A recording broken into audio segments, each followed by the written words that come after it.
my name's Samuel Wood. I'm 11 years old and I live on a ranch. What I like to hunt is mostly gophers, but last year and this year we've had some foxes around, but this year they haven't gotten up there yet to get gophers. So I get to shoot them, and the fun thing is when they do is because when you shoot them first and they try and die, they kick really bad. And one time my brother, we were hunting in our pickup. He was sitting frontwards. I looked back and there was a gopher. I said, "Travis, there's a gopher." Turned around, just didn't even point his gun and shot, and he hit it. So I thought that was pretty good luck for him.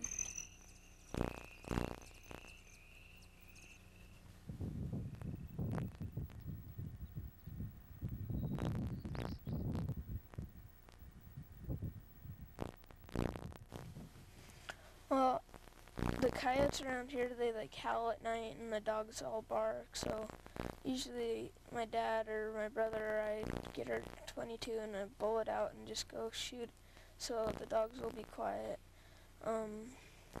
One time we didn't have any coyotes last year, and Daisy just started barking at something and she thought that was a coyote or echo.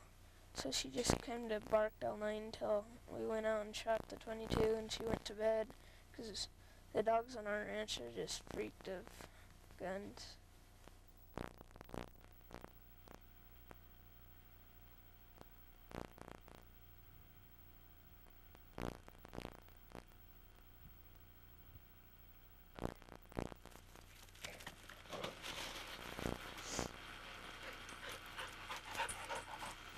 Preg checking is like where you push a cow into a chute and you reach in to see if she's pregnant or not, and it feels kind of weird in there because I've done it before, and we just did that here today. And you're supposed to do it every year, but some people, they just don't preg check and hope they have quite a few calves.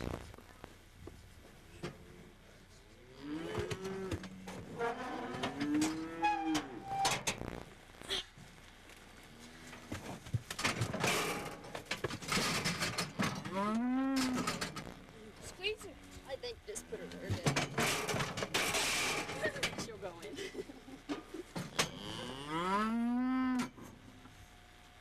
One of the stories that my dad told me, his grandpa, one time they were having to pull a cow in the barn that I'm sitting next to, and he took off his watch and everything and pulled a calf out, and then the cow was still pretty wide in her hips and stuff, and he's all, "Maybe I'll see if she'll have another calf." And he reached in and found another calf and pulled it out. So they had twins that year.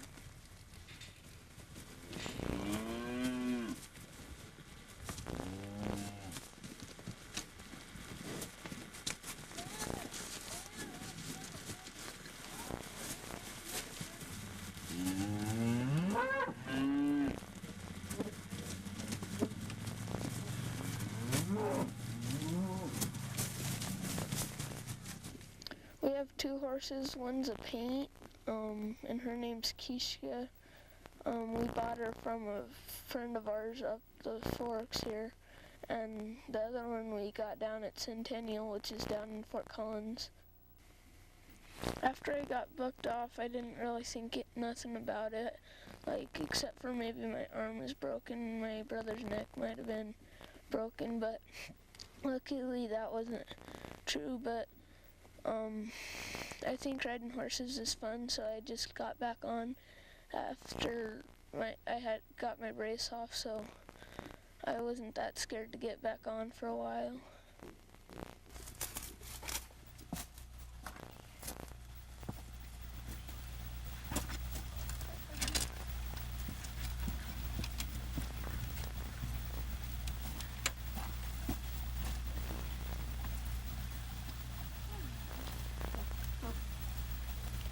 Vaccinating's like you can have a gun type of shot thing, but it just has a needle, or you can have a syringe, which is just a little tube that you have to press the end. Sometimes you have to give it right under the skin, and the other one you have to give in the muscle. The one in the muscle we usually give in the rear because that's where most of it is, and then for the skin we usually give it in the neck because it's just easier to get put through up there. But sometimes they don't really like it because they know where the shoot is and they don't really like to come and stuff. So it's kind of a hassle getting them in.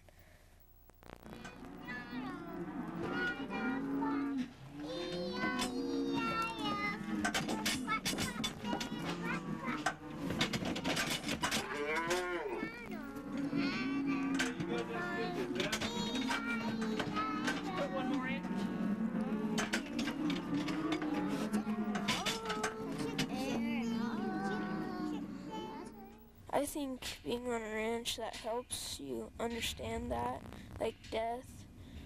You experience death. Like one time our friends they had a cat, but they couldn't control him, so we got him, and he like went off and got tore up like by coyotes and stuff.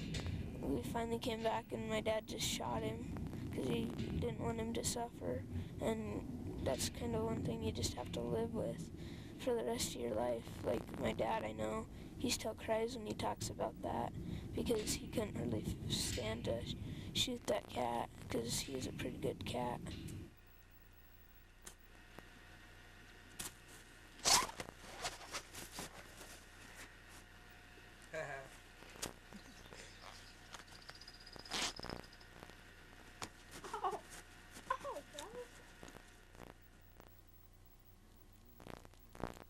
When I think of like life and death and people or even animals that I raise on my ranch, I just view it like they're just an animal, like a close friend. Like I raise sheep for 4-H, and I just believe that it's just God's way of putting it's their time to go instead of just like suicide. Like my teacher, Mr. O, his brother tried a suicide attempt, and he did kill himself, which I just felt sorry for my teacher, and that's about all I could do because I knew I couldn't replace his brother. So I think it's because he didn't think he was getting enough out of life, and God said, then it's time for you to go if you don't think that.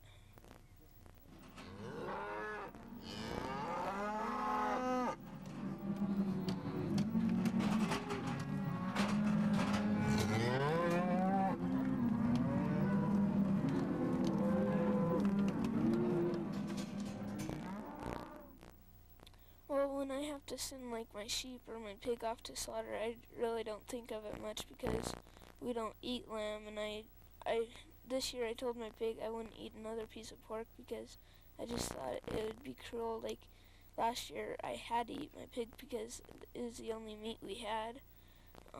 But this year that's not the only meat we have because we have like a lot of 2 steers in our freezers and a turkey now. So I don't really think of it much.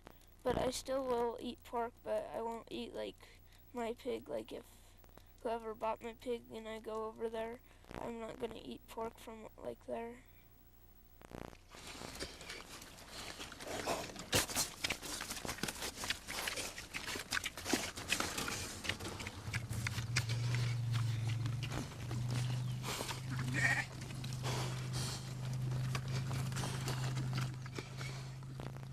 Hope I can get to be as good as a rancher as my dad has been.